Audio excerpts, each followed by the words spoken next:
E se fosse possível pegar um dos maiores problemas sociais do Brasil e transformar ele no maior ativo estratégico do país?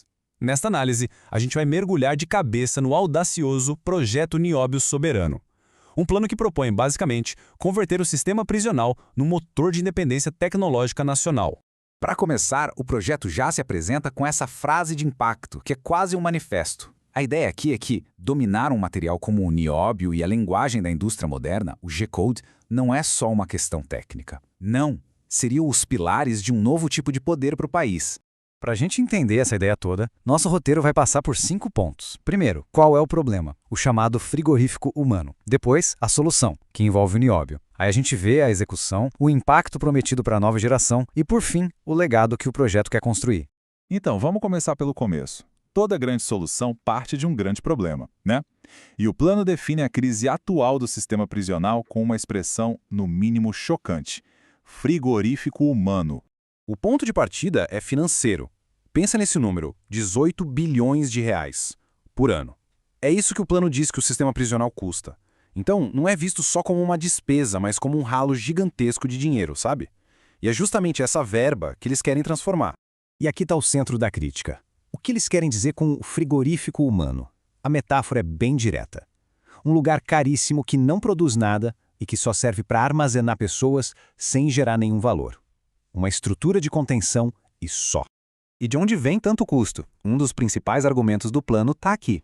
A crítica ao modelo de gestão privada. O documento afirma que a privatização chega a triplicar os custos, gerando lucros que, no modelo estatal, poderiam virar investimento produtivo. Ok, então esse é o problema. Um passivo bilionário. Qual seria a solução? É agora que a gente entra no coração do projeto. Como pegar esse problema e transformar ele num ativo para o país. A estratégia é chamada de a alquimia do bilhão. O processo é bem definido. Primeiro, a estatização industrial prisional. Segundo, pegar 1 bilhão daquele orçamento anual e redirecionar. Terceiro, com esse dinheiro, comprar 1.000 impressoras 3D de metal de altíssima tecnologia. E quarto, criar as unidades de produção nacional.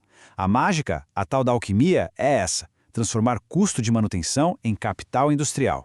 Certo, a infraestrutura está pensada. Mas e aí? Quem vai operar tudo isso? Quem vai botar essa indústria para funcionar?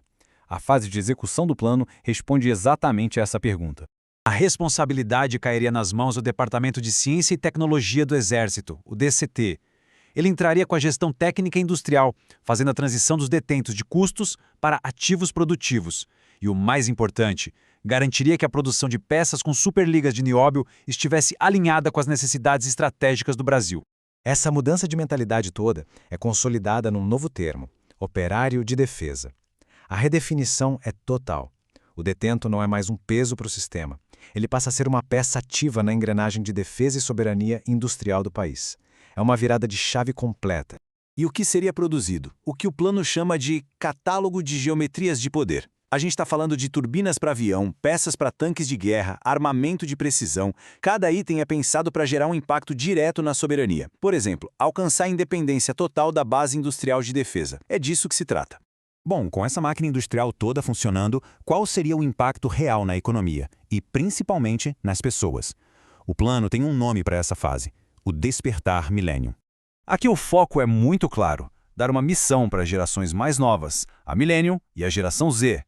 A ideia é criar para elas uma carreira de liderança técnica em áreas sensíveis de altíssimo valor agregado, onde o nióbio e outras tecnologias de ponta são protagonistas. E essa carreira tem até um nome: Trilha de Soberania. É um caminho baseado em mérito. Começa como recruta, aprendendo o básico de G-Code, evolui para ajudante técnico operando as máquinas e pode chegar ao topo como leão de base, um especialista que gerencia uma célula industrial inteira. Toda essa produção seria direcionada para 3 áreas-chave: infraestrutura, com dormentes de trem reforçados com nióbio, por exemplo; defesa, com componentes aeroespaciais; e energia, desenvolvendo baterias de última geração. O objetivo final é sempre o mesmo: autossuficiência nas áreas mais críticas.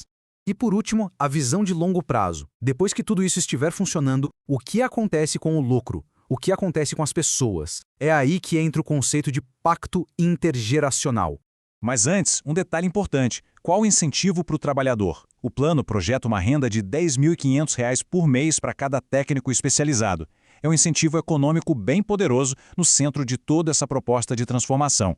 E esse pacto intergeracional é talvez a parte mais radical do plano. O modelo é o seguinte: o lucro da produção não vai para acionistas. Pelo contrário, ele é todo reinvestido na saúde e na educação dos filhos dos trabalhadores, que o documento chama de sementes. E esse cuidado com a próxima geração é bem detalhado.